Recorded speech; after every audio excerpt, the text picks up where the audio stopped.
So this is the brand new Apple Studio display, and as well as the Mac Studio. This is the M1 Max model. I know I'm late to the game, but you know what they say, better late than never. What I decided to do in this video, I wanted to take this exact setup outside, and that's exactly what I did.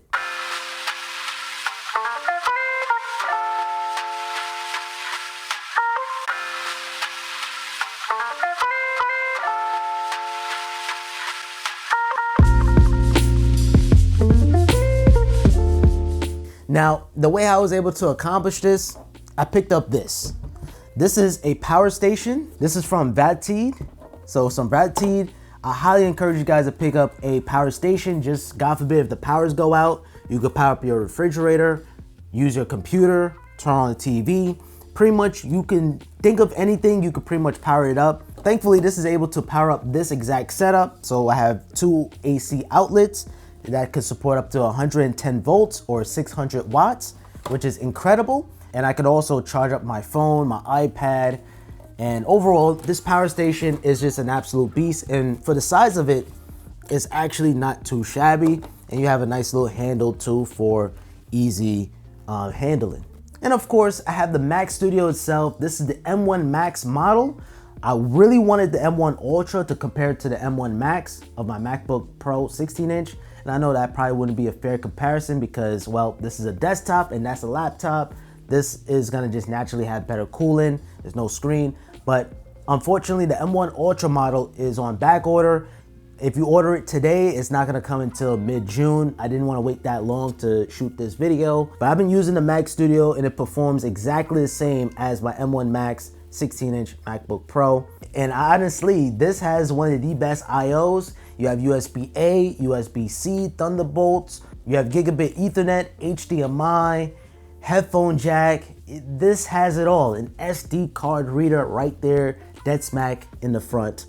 And I love the Mac Studio. It's a complete powerhouse. With the Mac Studio, it doesn't include a trackpad or keyboard. You just get the Mac Studio itself and just the power plug. Nothing else, no Thunderbolt, no HDMI, nothing like that. So I decided to use my Keychron K1 or K2. This is one of my favorite Bluetooth keyboards. It's clicky, it's mechanical, it's really good. It has RGB. It's a really good keyboard, and for the Mac and Windows, it's also good for Windows. I like it. Oh, it's so windy out. And alongside with that, I use my Magic Trackpad.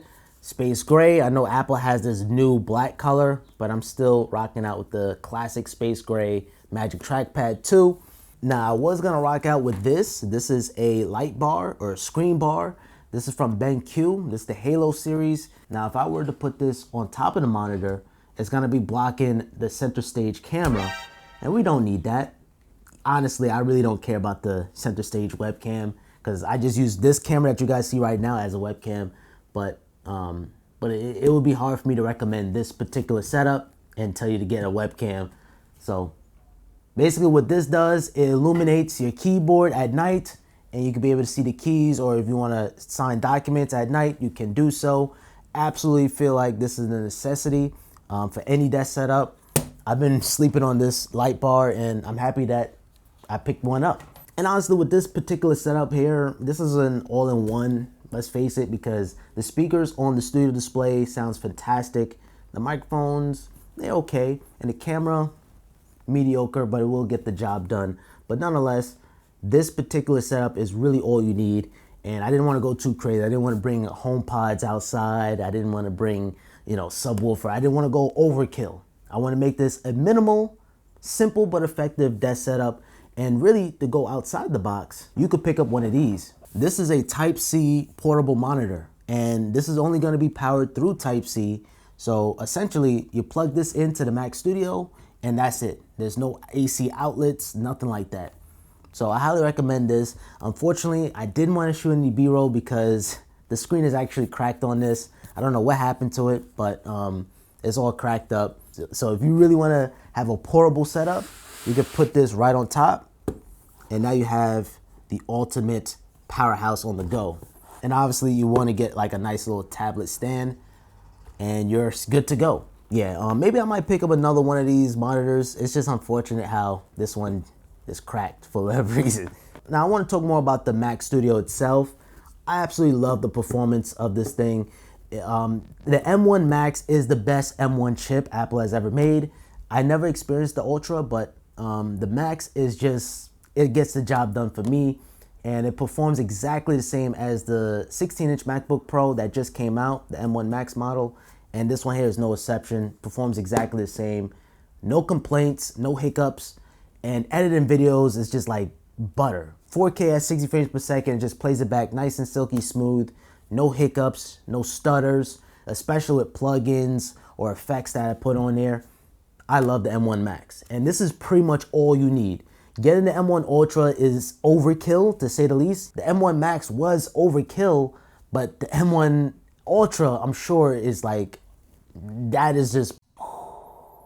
I say that to say, just get the base Mac Studio. It's the one that's relatively available, and that's one of the decisions that you guys are gonna have to make. Would you rather have portability or power? And that's why I made this video, because why not take the power outside thanks to a power station? But realistically, who's really gonna do that? That's why I'm gonna keep my MacBook Pro, just because of that reason alone, the portability aspects. But I love this beast though. This is a beast of a machine.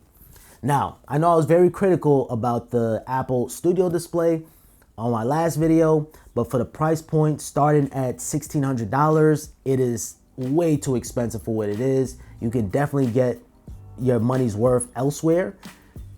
Just to name a few, it doesn't have HDR.